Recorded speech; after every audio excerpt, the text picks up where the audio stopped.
السلام علیکم ورحمۃ اللہ وبرکاتہ۔ گزشتہ سبق میں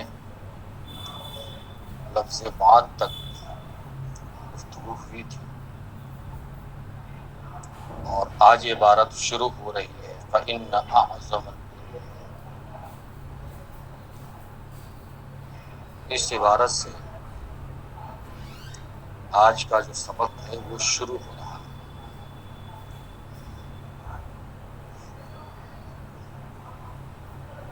لیکن آج کے اس سبق کو سمجھنے سے پہلے گزشتہ بیان میں جو کچھ مخصوص الفاظ و عبارات استعمال کیے گئے تھے اور خطبے کی جو ساری عبارت پڑھی گئی تھی اس میں ایک گفتگو بلاغت کی روشنی میں کر لینا زیادہ موزوں۔ خطبے کی جو عبارت ہے وہ کس اسلوب پر مشتمل ہے۔ بیضاوی اپنے خطبے سے ہی اسلوب کا پورا لحاظ کر رہے ہیں، یعنی یہ جو تفسیر کریں گے کہیں پہ اعلیٰ سبیل تشبیہ، کہیں پہ اعلیٰ سبیل استعارہ، کہیں پہ اعلیٰ سبیل کنایہ، الگ الگ اسلوب اختیار کریں۔ اب یہ دیکھنا ہے کہ کل کی گفتگو میں جو خطبے کی عبارت تھی کل، وہ ساری عبارت کس اسلوب پر مشتمل تھی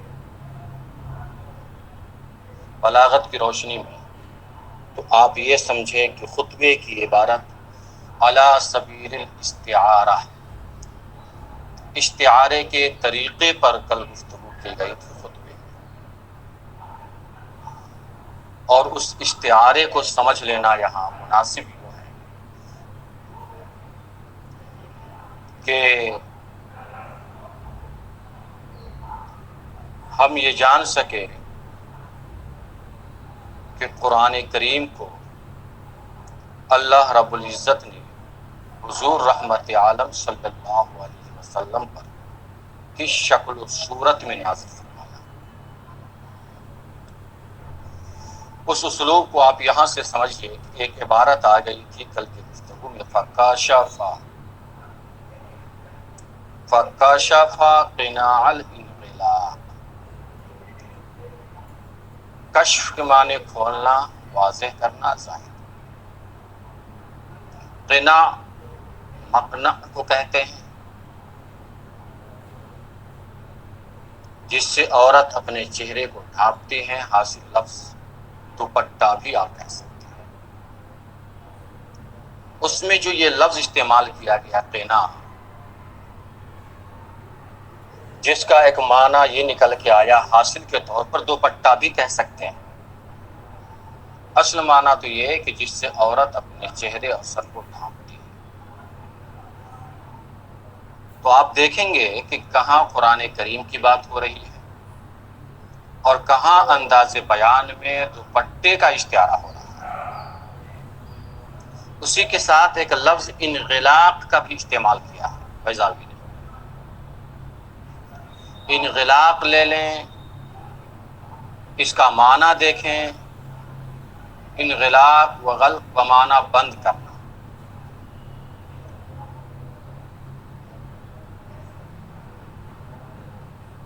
اب یہاں پر قناع الانغلاق کی جو اضافت ہے، اس اضافت پہ اگر غور کریں گے تو آپ کو یہ سمجھ میں آئے گا یہ اضافت المشبہ بہ الی المشبہ کے قبیل سے ہے۔ یہ دکھائی دے گا آپ کو۔ چلیے آسان لفظوں میں آپ یہ سمجھیے کہ قناع فکشف قناع الانغلاق، ہم نے کل کہا تھا کہ اس طرح کے جتنے افعال یہاں پر مذکور ہیں ان تمام افعال میں فاعل جو ہے اس ضمیر کے لوٹانے میں دو احتمال تھے۔ آپ اللہ کو بھی قرار دے سکتے تھے مرجع، اور خود عبد کو، جس سے مراد حضور علیہ الصلوۃ والتسلیم کی ذات۔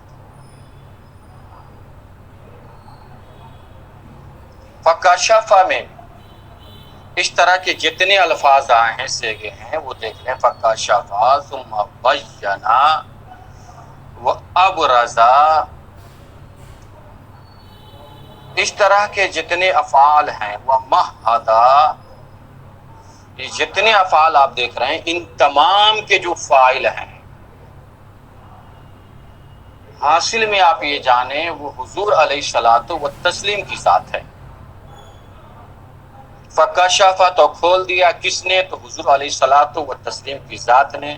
قنال انغلاق، انغلاق یعنی پیچیدگی کے پردے، یہ معنی کر کے دیا تھا۔ وہ ابرزا اور ظاہر کر دیا، کون؟ تو حضور علیہ الصلوۃ والتسلیم کی ذات نے۔ کس چیز کو؟ غوامض الحقائق، پوشیدہ حقائق کو، باریک حقائق۔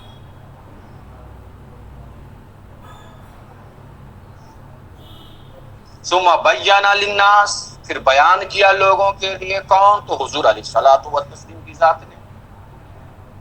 ومہد لہم، پھر تیار کیا ان سبوں کے لیے احکام کے قواعد کو اور علل کو نصوص آیات سے، کس نے؟ تو اب ہر جگہ سمجھے حضور علیہ الصلوۃ والتسلیم کی ذات نے۔ ایسا کیوں کیا تھا؟ کہا تاکہ لوگوں سے ظاہری اور باطنی گندگی دور ہو جائے۔ کہا اس کا فائدہ کن کو پہنچے گا؟ تو بیان میں آیا تھا فمن کان لہ قلب، جن کا قلب کامل ہوگا، او القسم، اور پوری توجہ سے سننے والا ہوگا، اس کے لیے ہے یہ مکمل فائدے۔ آگے اسی سطر میں کہہ دیا گیا تھا وَمَن لَّمْ يَرْفَعْ إِلَيْهِ رَأْسَهُ وَقْفًا بِرَأْسِهِ، جس نے توجہ نہیں دی اور اپنے چراغ عقل کو بجھا دیا تھا، اس کے لیے کوئی فائدہ نہیں، بلکہ یعیش ذمیما، مذموم ایک ذلیل ترین زندگی گزارے گا اور عنقریب جہنم میں بھی جائے گا۔ یہ تمام صیغے جو تھے، ان تمام صیغوں کے جو فاعل ہیں وہ حضور علیہ الصلوۃ والتسلیم کی ذات ہے۔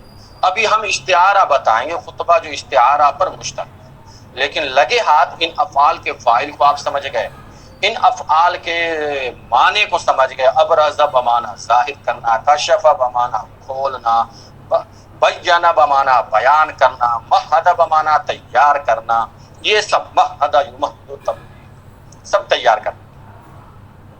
ان الفاظوں کو آپ سمجھ چکے، اب صرف نفس استعارہ سمجھیے کہ خطبے کی عبارتوں کا یہ حصہ جو بعد تک کل بیان کیا تھا، یہ عبارت مشتمل ہے استعارہ پر، اور استعارہ کیا ہے وہ دیکھیں۔ اب اگر ایک ایک جز کی تعریف و توصیف میں ہم لگ جائیں تو پھر آپ آج بھی کل کی ہی بحث میں رہ جائیں گے۔ تشبیہ، استعارہ، تمثیل، کنایہ، یہ سب تشبیہات کے بیان اور بلاغت و فصاحت کی جو کتابیں آپ پڑھے ہوں گے اس میں آپ جان چکے۔ استعارہ یہاں یہ دیکھنا ہے کہ لفظ یہاں پر ہے فکشف، قنال انغلاق، پیچیدگی کے پردے کو کھول دیا حضور کی ذات نے۔ یہاں دوپٹہ کا کیا معنی؟ مطلب استعارتاً یہ بات کہی جا رہی ہے کہ پورے قرآن کی جو حیثیت ہے، تشبیہاً اور استعارتاً یہ بات کہی گئی کہ قرآن گویا کہ ایک خوبصورت دلہن کے مانند ہے۔ قنا کا جو لفظ آیا، دوپٹہ، پردہ، اس دوپٹے کو، پردے کو ایک دلہن کے چہرے کی نقاب کشائی کرتا کون ہے؟ اس کا دوپٹہ ہٹاتا کون ہے؟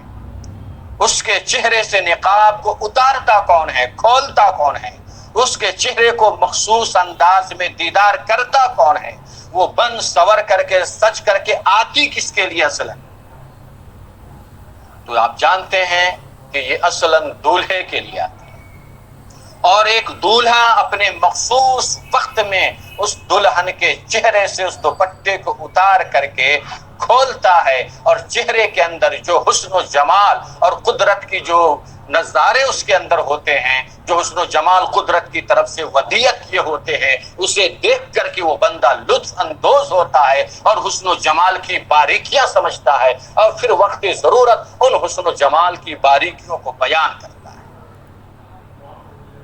یہ دلہن اور دولہے کے معاملات ہوتے ہیں۔ ٹھیک یہاں پر یہ ہو رہا ہے فَكَشَفَ قِنَاعَ الْإِنْغِلَاقِ، خطبے کی یہ عبارت بتا رہی ہے کہ کھول دیا پیغمبر نے پیچیدگی کے پردے کو ان آیات محکمات سے۔ مطلب یہ ہے کہ قرآن مثل دلہن کے ہے، اور حضور علیہ الصلوۃ والتسلیم نے قرآن کے اوپر جو پردے پڑے ہوئے تھے آیات محکمات کے ذریعے، متشابہات جو تھے، اس طرح کے جو اسرار و رموز تھے اللہ و رسول کے درمیان، اس سے پردہ اٹھانے والی جو ذات ہے وہ حضور کی ذات تھی۔ میرے آقا علیہ الصلوۃ والتسلیم نے ان تمام پردوں کو اٹھایا۔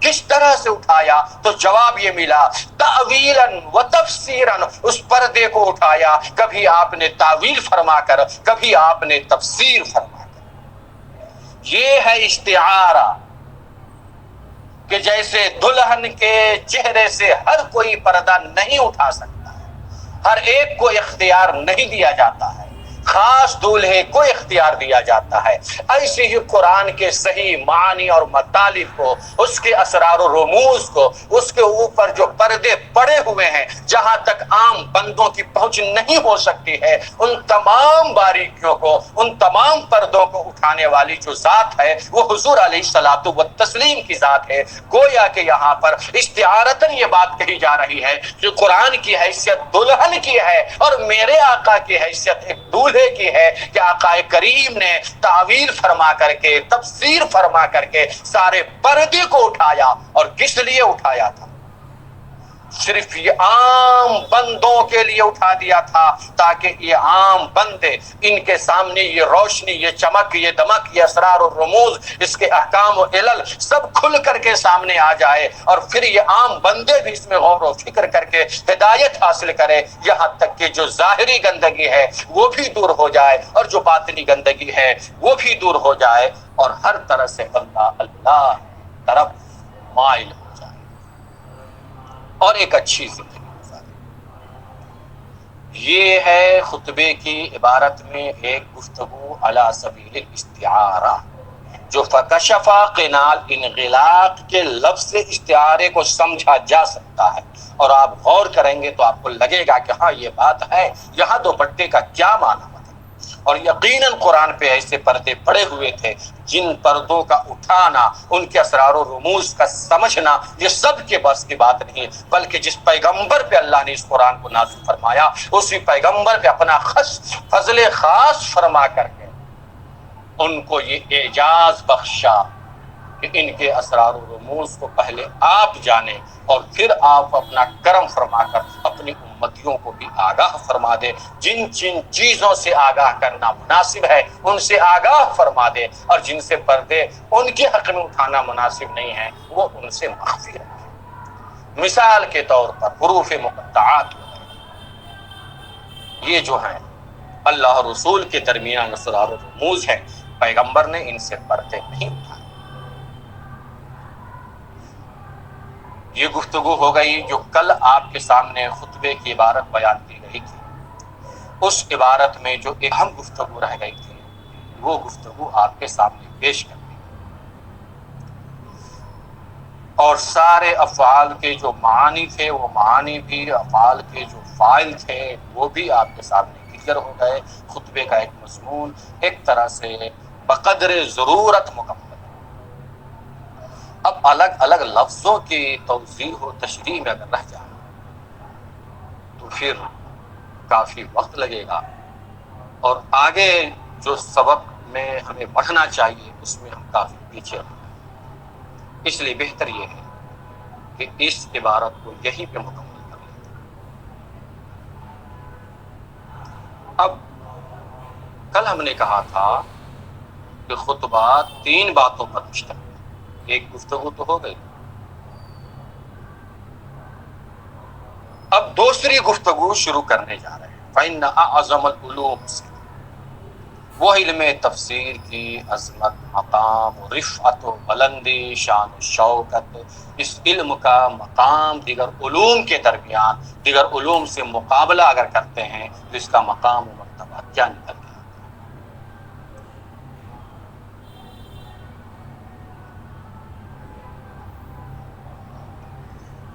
تو یہاں جو بیضاوی نے عبارت استعمال کی ہے، ان کی عبارت کی روشنی میں ترجمے کو پہلے اگر دیکھا جائے تو اس ترجمے سے ہی بات سمجھ میں آ جائے۔ کہتے ہیں بعد و حمد و صلات کے بعد فإن اعظم العلوم،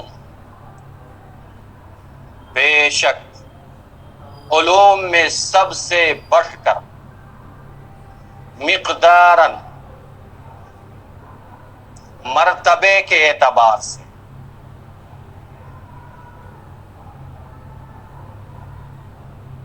علوم میں سب سے بڑھ کر، مقداراً مقدار کے اعتبار سے، مرتبے کے اعتبار سے، وَأَرْفَعَهَا شَرْفًا، شرافت و کرامت کے اعتبار سے، بلندی کے اعتبار سے، وَمَنَارًا، سب کا جو معنی نکل کے آئے گا اصلاً وہ ہے مقام و مرتبہ، کہ بے شک علوم میں سب سے بڑا علم مرتبے کے اعتبار سے، اور سب سے اعلیٰ افضل علم شرافت و عظمت و کرامت کے اعتبار سے، وہ کون ہے؟ کر علم التفسیر، وہ علم تفسیر ہے، وہ علم تفسیر ہے۔ کیوں ہے سب سے زیادہ اہم شرافت و کرامت و مرتبے کے لحاظ سے؟ کریں الذی هو رئیس العلوم الدینیہ، اس لیے یہ تمام علوم میں سب سے بڑھ کر ہے کہ یہ تمام علوم دینیہ کا سردار ہے، اصل ہے، جڑ ہے۔ آپ غور کر سکتے ہیں، ہم ترجمے کے ساتھ تھوڑا مطلب بھی لے کے چلتے ہیں۔ کیسے یہ تمام علوم دینیہ کا سردار ہے، اصل ہے، جڑ ہے، بنیاد ہے؟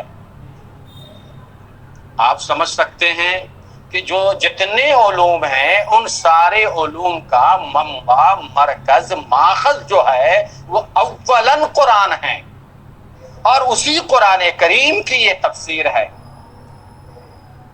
تو اس تفسیر کا جو منبع بنا، مرکز بنا، جس سے ہم اس کو لیتے ہیں، وہ قرآن کریم ہے، اور وہ تمام کا مرکز ہے، اصل ہے، جڑ ہے۔ اس لحاظ سے دیکھا جائے تو علم تفسیر تمام علوم دینیہ کا سردار ہے، اصل ہے، جڑ ہے۔ جتنے علوم دین کے آپ کے نکلیں گے ان سارے علوم کا جو اصل ہوگا اولاً وہ کون ہے؟ قرآن۔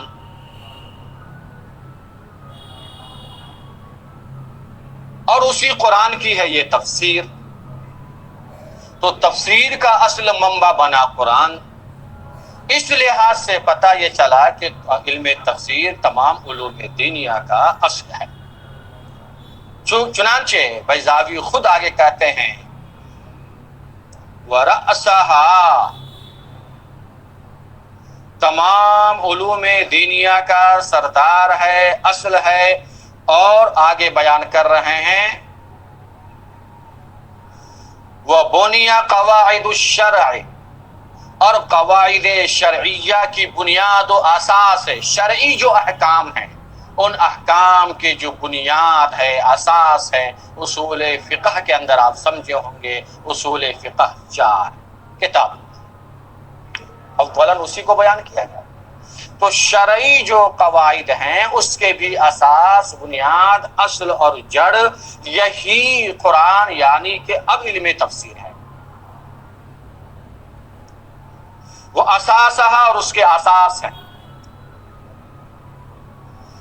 لا یلیق لتعاطی ہے، بیضاوی کہتے ہیں کہ اس علم کو یعنی کہ علم تفسیر کو حاصل کرنے والے کے لیے اور اس میں کلام کرنے کے لیے، اس میں بحث کرنے والوں کے لیے کیا ہے؟ لا یلیق، یہ لفظ استعمال کیا انہوں نے، مناسب نہیں ہے،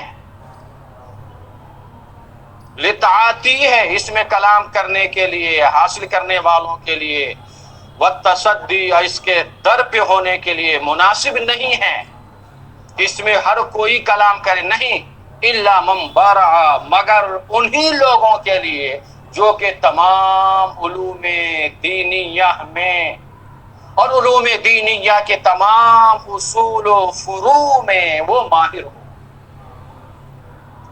معلوم یہ ہوا علم تفسیر پر ہر کوئی بحث نہیں کر سکتا، لا یلیق، مناسب نہیں ہے کہ وہ لوگ کلام کریں جو کہ ماہر نہیں ہیں، الا مگر یہ کہ من برع فی العلوم الدینیہ، مگر وہی شخص جو کہ تمام علوم دینیہ میں ماہر ہو، اس کے اصول میں بھی ماہر ہو، اس کے فروع میں بھی ماہر ہو، اور اتنے پہ بس نہیں، وفاق فی الصناعات العربیہ، اور تمام عربی صنعتیں جو ہیں،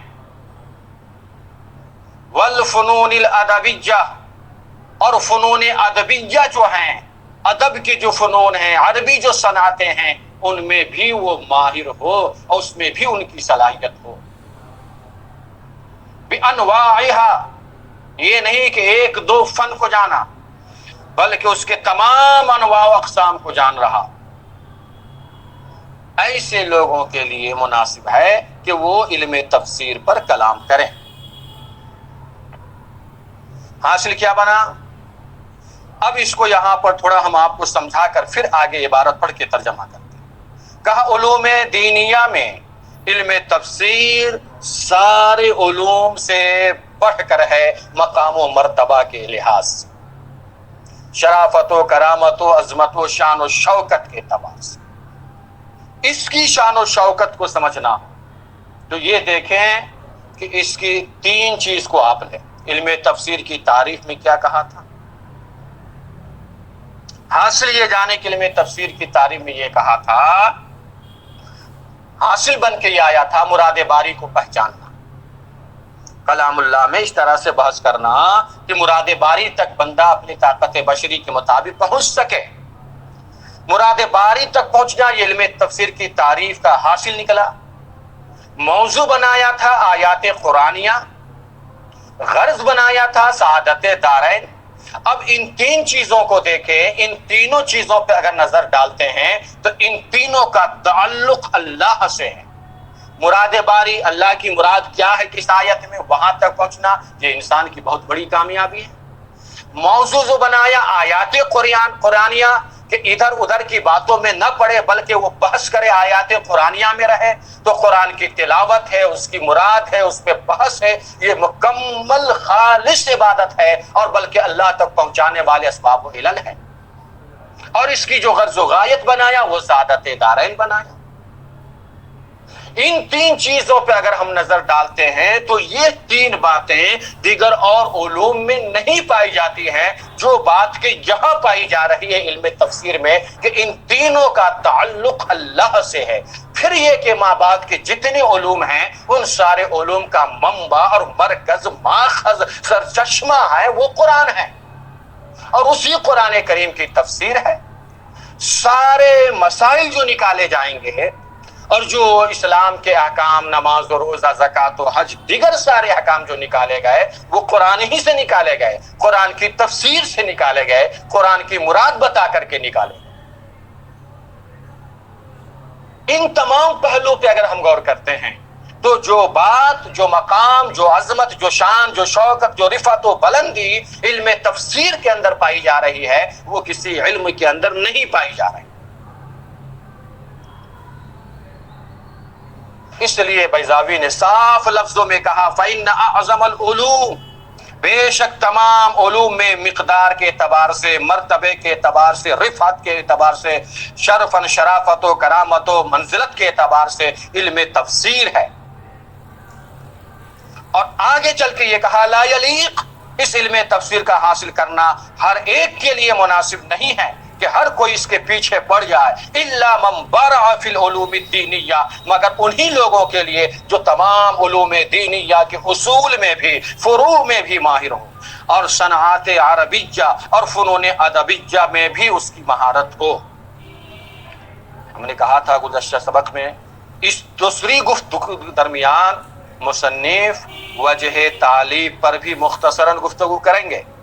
اب یہاں مصنف وہی گفتگو کرنے جا رہے ہیں جن کا حاصل یہ بن رہا ہے۔ مصنف یہ کہنا چاہتے ہیں کہ میں ایک زمانے سے اپنے دل میں، اپنے خیالات میں، اپنی فکر میں ان باتوں کو پیش کرتا تھا، سوچتا اور سمجھتا تھا کہ علم تفسیر میں ایک ایسی کتاب لکھوں جو کتاب کے خالص بڑے بڑے صحابہ کرام اور تابعین اعظام اور ان کے ماں بعد کے سلف صالحین اور دیگر تمام ماہرین کے جو نکات ہیں، اقوال ہیں، ہم سے پہلے کے جو ہیں، جو ہمارے بعد کے ہیں، ان تمام محققین کی باتیں لی جائیں، یہاں تک کہ اس میں قرأت کی باتیں کی جائے، اور قرأت میں قرأت شاذہ بھی ہو، قرأت مشہورہ بھی ہو، قرائے سبع کا بھی بیان ہو، اس طرح سے تمام باتیں پیش کی جائیں۔ ایک ایسی علم تفسیر میں کتاب لکھی جائے جو تفسیر کی کتاب کے تمام علوم پر بھی مشتمل ہو اور بڑے بڑے صحابہ کرام کے اقوال کے تناظر میں ہو۔ یہ میرا خیال تھا۔ میرے اس خیال کو اللہ رب العزت نے اپنے فضل و کرم سے توفیق عطا فرما کر، میں اس قابل تو نہیں تھا لیکن اللہ نے اس قابل بنا کر مجھ ناتواں انسان سے اس مبارک کام کو لے لیا اور مجھے دین کی یہ خدمت کرنے کا اللہ تعالیٰ نے موقع دیا۔ لیکن میں نے ڈائریکٹ نہیں کیا، بلکہ اس سلسلے میں میں نے استخارہ کیا۔ اولاً استخارے میں جب یہ بات سمجھ میں آ گئی کہ اللہ مجھے اس میں کامیاب کرے گا تو پھر میں نے اس کام کو انجام دینا شروع کر دیا۔ اسی گفتگو کو اب بیضاوی اپنی عبارت میں پیش کر رہے ہیں، کوئی شکل ترجمہ ملاحظہ کہتے ہیں وَلَتَعْلَمَ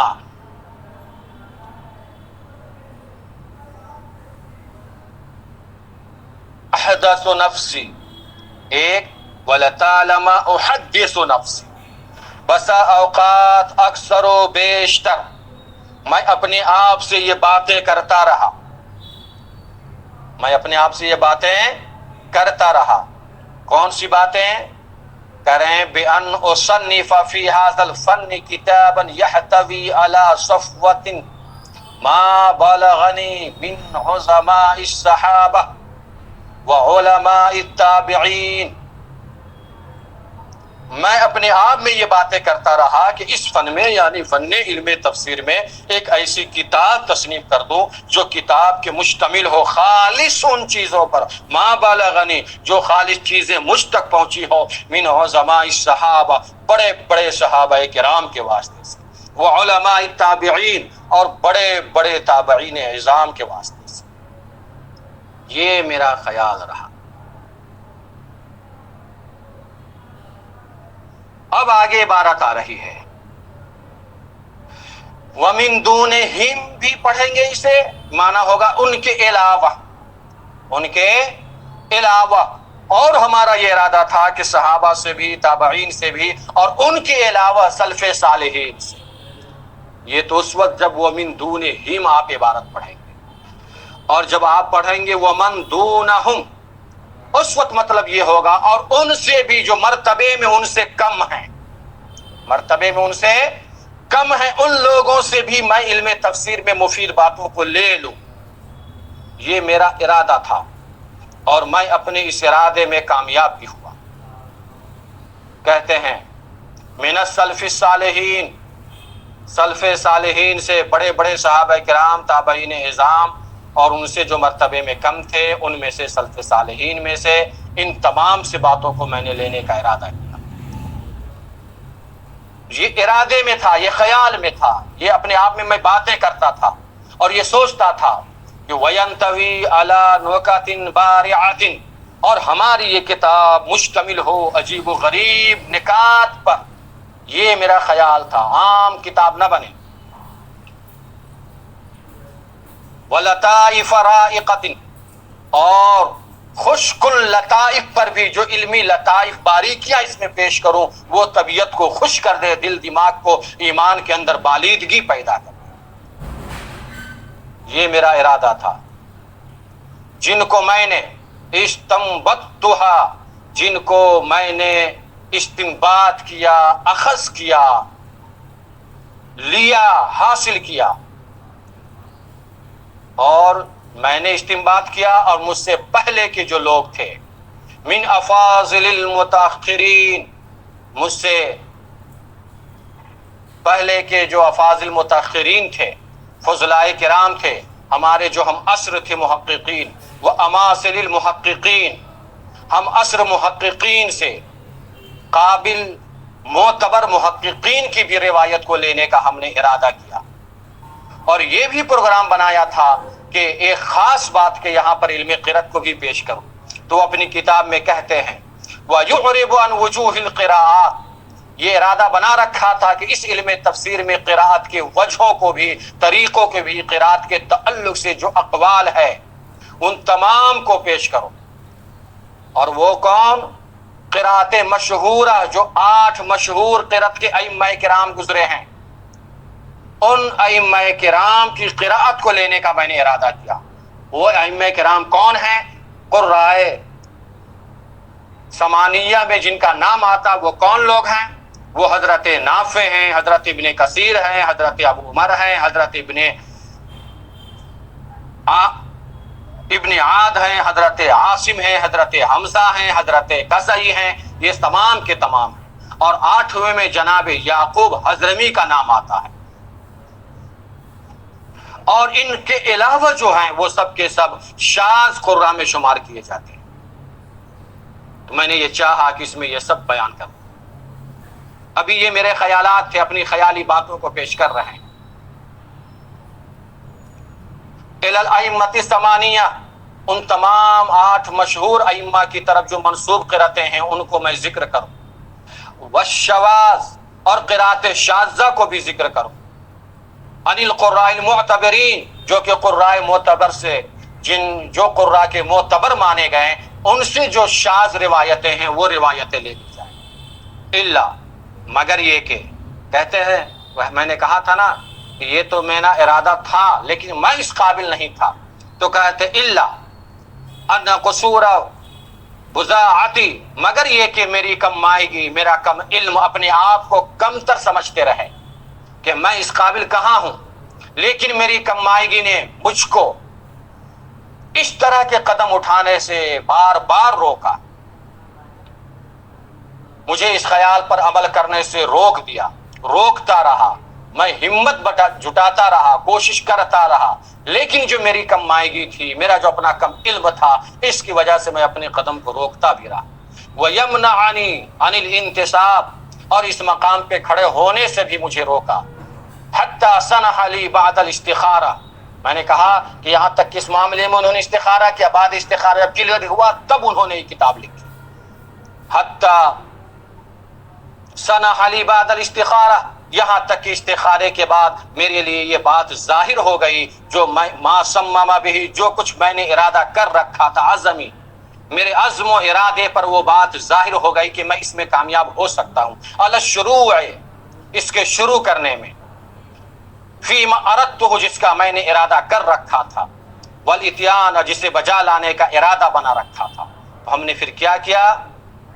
اسے بجا لانے کا، عملی جامہ پہنانے کا ارادہ کر دیا اور اسے بجا لایا۔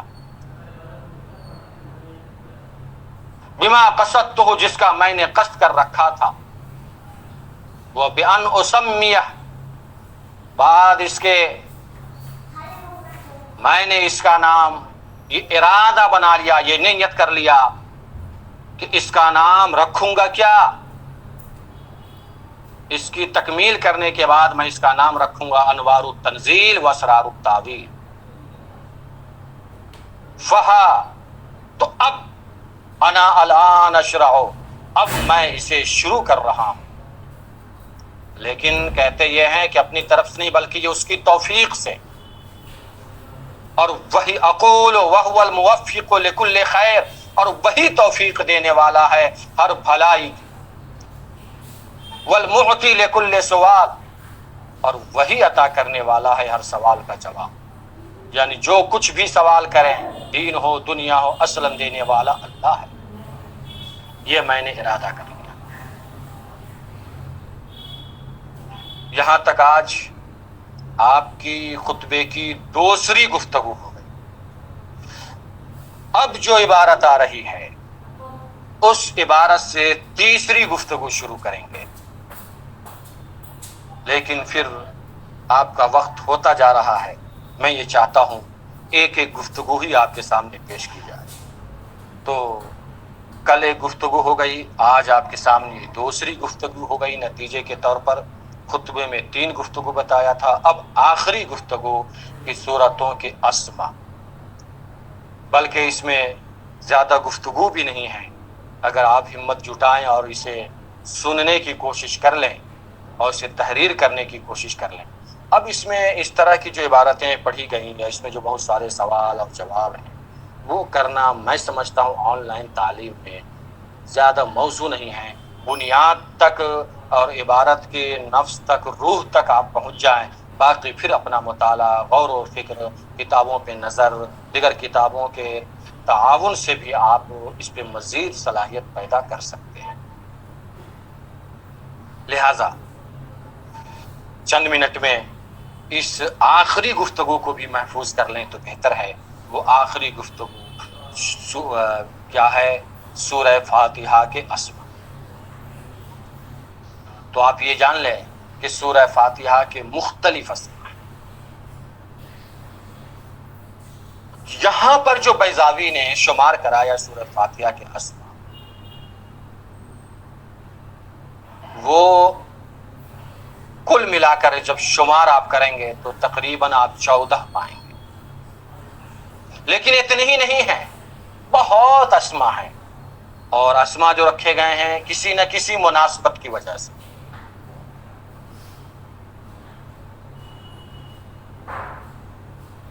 اب یہاں پر چند اسما ذکر کیے گئے ہیں، انہی چند اسما کو آپ محفوظ کر لیں اور ان کے وجہ تسمیہ کو بھی سمجھ لیں.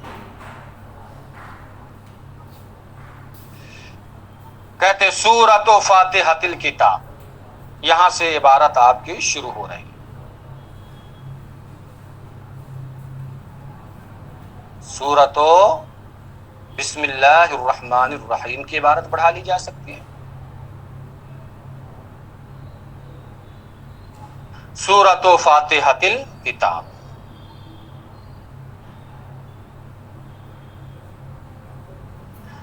آگے عبارت ہے وہ تسمى ام القرآن. سورہ فاتحۃ الکتاب، اس کا نام رکھا جاتا ہے ام القرآن. یہ ایک نام آیا آپ کے سامنے. فاتحۃ الکتاب کا نام دوسرا ام القرآن بھی ہوا. سورہ فاتحہ بھی کہیں گے اور سورہ ام القرآن بھی کہیں گے. کیوں؟ وجہ آگے بیان کر رہے، وجہ تسمیہ. لأنہا، چونکہ اب مصنف کی عبارت ہی میں بات واضح ہے، اس لیے پہلے اس کی توضیح اور تشریح میں وقت لگانا غیر مناسب. کہا لأنہا مفتتحہ، اس لیے کہ قرآن کریم کی ابتدا اور مفتاح شروع کرنے کی یہ جگہ ہے.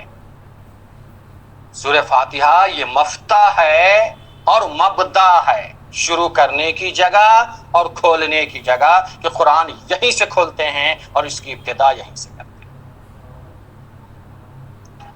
فَكَأَنَّهَا أَصْلُهُ، کیونکہ یہ اس کی اصل ہے، گویا کہ یہ اس کی اصل ہے.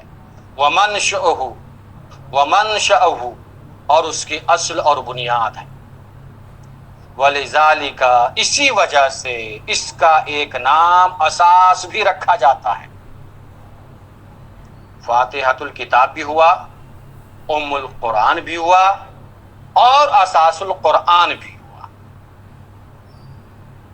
فاتحۃ الکتاب 1، ام القرآن 2، اور اساس القرآن 3 نام تو یہاں آ گئے.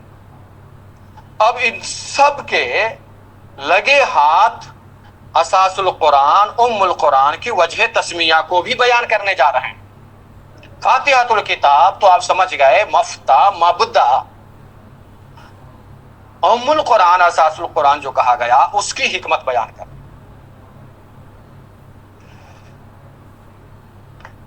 او لانہا یا اس وجہ سے، مفتہ کہا، مبدا کہا، اساس کہا، کس وجہ سے کہا؟ اس وجہ سے کہا لانہا تشتمل علی ما فیہ من الثناء علی اللہ عز وجل، اس وجہ سے کہ سورہ فاتحہ میں جو مضامین ہیں یہ مضامین مشتمل ہے ثناء الہی پر، ثناء باری تعالی پر، اللہ تعالی کی تعریف و توصیف پر، ہے کہ نہیں؟ الحمدللہ رب العالمین الرحمن الرحیم، اللہ عز و جل کی تعریف و توصیف پر مشتمل ہے، والتعبد بامرہ، اور اس کے احکام کی بجا آوری پر بھی مشتمل ہے، اس کے احکام کی بجا بامرہ و نہیہ، احکام کی بجا آوری چاہے امر کی شکل میں ہو یا نہیں کی شکل میں ہو، ان تمام باتوں پر یہ مشتمل ہے، وبیان وعدہ و وعیدہ، اور یہی سورہ فاتحہ وعد و وعید کے بیان پر بھی مشتمل ہے۔ آپ سورہ فاتحہ پڑھتے جائیے سمجھ میں آ جائے گا، وعد بھی ہے اور وعید بھی ہے۔ الحمدللہ رب العالمین الرحمن الرحیم مالک یوم الدین ایاک نعبد و ایاک نستعین اہدنا الصراط المستقیم صراط الذین انعمت علیہم، یہاں تک آپ دیکھیں تو وعد نظر آئے گا، غیر المغضوب علیہم ولا الضالین میں دیکھیں گے تو وعید نظر آ جائے گا، تو وعد و وعید کے بیان پر مشتمل ہے۔ اس وجہ سے اب دیکھا جائے تو کل آ گیا، اللہ کی باری، اللہ تبارک و تعالی کی تعریف و توصیف ہے، امر و نہی کے بیان پر مشتمل ہے، وعد و وعید ہے، اور حاصل تو یہی ہے۔ آپ اللہ کی تعریف و توصیف کی جو اوامر و نواہی ہے، جس شکل میں احکام دیے گئے ہیں اوامر کی شکل میں تو اسے بجا لائیے، نواہی کی شکل میں ہے تو اس پہ آپ عمل کر جائیے، اور جو وعد ہے اس نتیجے میں اوامر پر عمل کرنے کی شکل میں، نواہی جس شکل میں احکام دیے گئے ہیں اس شکل میں آپ اجتناب کرتے چلے جاتے ہیں، تو اس سے بچنے میں اور نہ بچنے میں جو وعید ہے وہ وعید آپ کے سامنے ہے، حاصل وعد و وعید جنت و جہنم۔ تو کل بیان ایک طرح سے دیکھا جائے تو سورہ فاتحہ کے اندر ہے، اس کے تمام مقاصد او اعلی جملت معانی، یا یہ کہ اس کے تمام مقاصد، یعنی یہ کہ احکامات نظریہ، الحکم النظریہ والاحکام العملیہ، احکام نظریہ، احکام عملیہ، یعنی ایمان و اعتقادیات کے جو احکام ہیں وہ بھی ہیں اور عمل کے جو احکام ہیں وہ بھی ہیں، التی ہی سلوک الطریق، جو کہ صراط مستقیم پر چلنا ہے، والاطلاع علی مراتب السعداء، اور نیک بختوں کے مراتب اور بدبختوں کے ٹھکانوں پر اطلاع اور آگاہی بھی اس کے اندر ہے، ومنازل الاشقیاء، اور اشقیاء کے جو ٹھکانے ہیں، منازل ہیں، اس پر بھی آگاہی ہے۔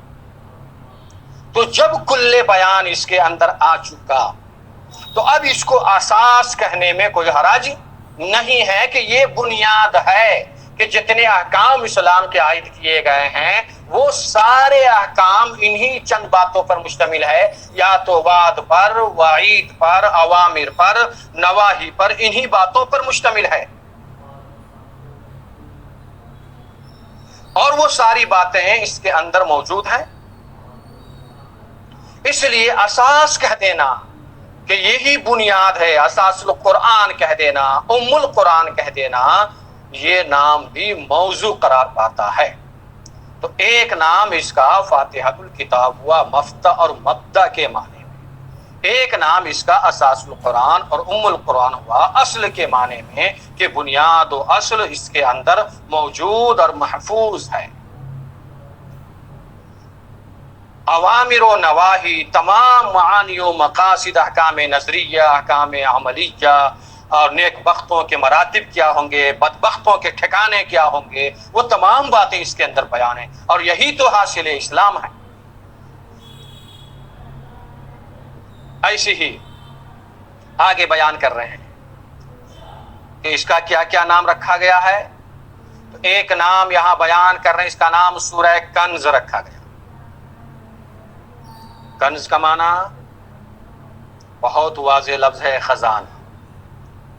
کنز کا معنی خزانہ۔ سورۃ الکنز کا مطلب، سورہ کنز آپ غور کریں گے تو یہ خزانے والی سورہ ہے، کل خزانہ اس میں موجود ہے۔ اب چاہے خزانے دنیا آپ لے لیں، آخرت کے خزانہ لے لیں، سارے خزانے اس کے اندر موجود ہیں۔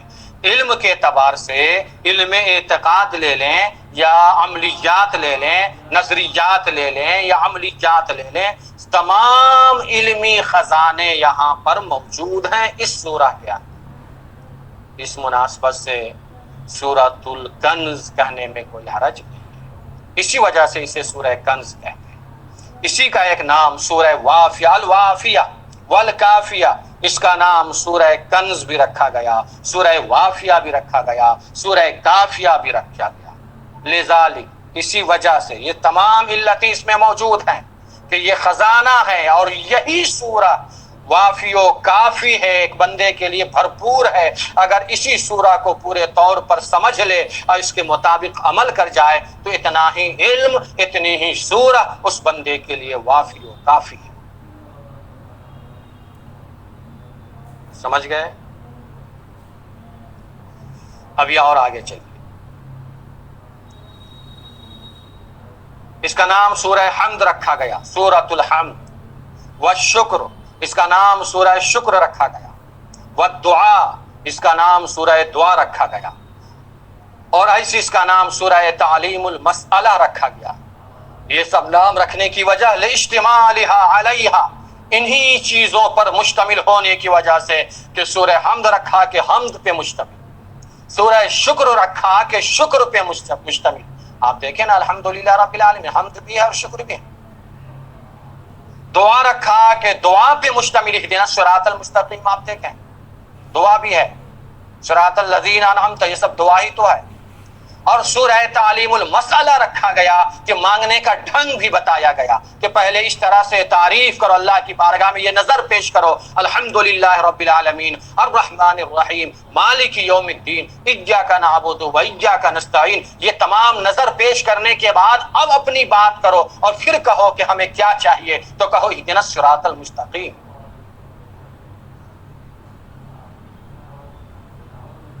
ان تمام امور پر مشتمل ہونے کی وجہ سے اجتماع علیہا، انہی چیزوں پر مشتمل ہونے کی وجہ سے اس کا یہ نام رکھا گیا۔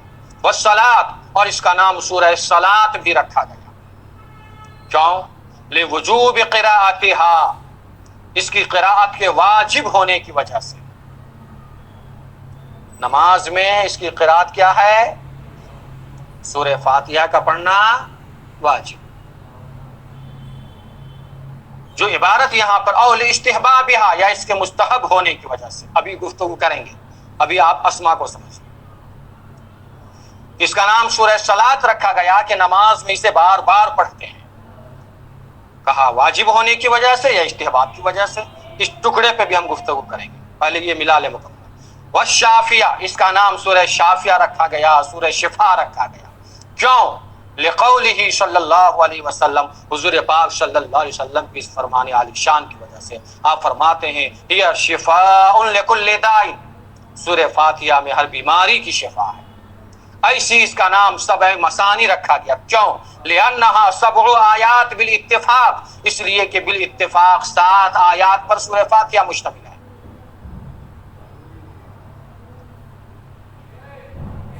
الا، مگر یہ کہ الا ان منہم من عد التسمیہ آیا، مگر یہ کہ ان لوگوں کے نزدیک جنہوں نے تسمیہ کو مستقل ایک آیت شمار کیا، دون انعمت علیہم، انعمت کو آیت نہیں شمار کیا، ان کے نزدیک بسم اللہ کو لیتے ہیں تو سورہ فاتحہ 7 آیت پر مشتمل۔ ومنہم من اکسا، اور انہی میں سے کچھ لوگ وہ ہیں جن لوگوں نے اس کے برعکس کیا کہ بسم اللہ کو نہیں شمار کیا بلکہ انعمت علیہم کو لے لیا۔ 7 آیت پر مشتمل ہونے کی وجہ سے یہاں پر سورہ فاتحہ کا نام سبع مثانی رکھا ہے۔ اب مثانی کا مطلب ڈبل، تو چونکہ یہ نماز میں بار بار پڑھی جاتی ہے، وہ تسنیٰ فی الصلاۃ، اور اس لیے کہ نماز میں یہ دہرائی جاتی ہے، ایک وجہ تو یہ ہے۔ دوسری یہ کہ نزول کے سلسلے میں یہ کلام کیا گیا کہ سورہ فاتحہ کا نزول 2 مرتبہ ہے۔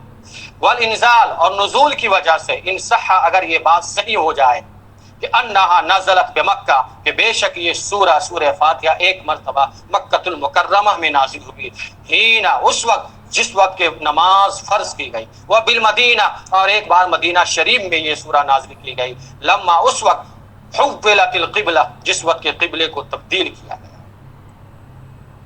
وقد صح، اور تحقیق کے صحیح یہ ہے کہ انہا مکیہ، کہ یہ سورہ فاتحہ مکی ہے، لقولہ تعالی، اس لیے کہ اللہ تعالیٰ کا جو یہ قول ہے اسی سورہ فاتحہ کے بارے میں، اور وہ قول یہ ہے وَلَقَدْ آتَيْنَاكَ سَبْعًا مِّنَ الْمَثَانِي، تحقیق کہ ہم نے آپ کو 7 مثانی دیا، اور یہ مکی ہے۔ اس سے معلوم یہ ہوتا ہے کہ یہ سورہ فاتحہ اصلاً مکی ہے۔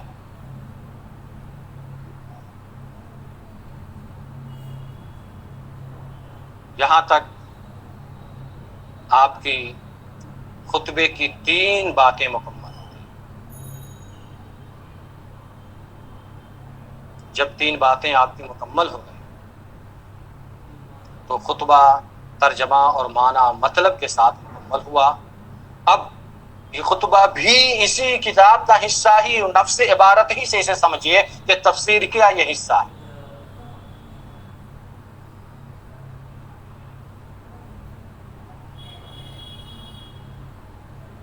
اب سورہ فاتحہ کے نام رکھنے میں جو وجہ تسمیہ بیان کیے گئے تھے، اس میں ایک نام رکھا تھا سورہ صلاۃ۔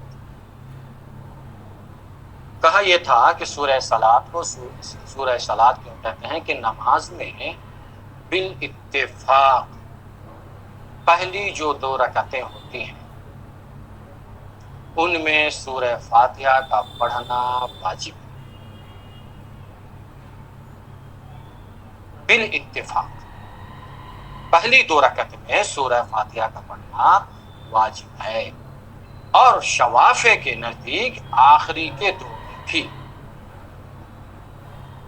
اور احناف کے نزدیک اخیرین میں سورہ فاتحہ کا پڑھنا مستحب ہے۔ اس لیے وہاں پر ایک عبارت آئی تھی لے وجوبہا او لے استحبابہا۔ اب آپ سمجھ گئے ہوں گے، پہلی 2 میں واجب، اس وجوب کو بیان کیا، اور احناف کے نزدیک آخرین میں مستحب۔ اس اعتبار سے استحباب والی بات آ گئی تھی، گفتگو مکمل ہو گئی۔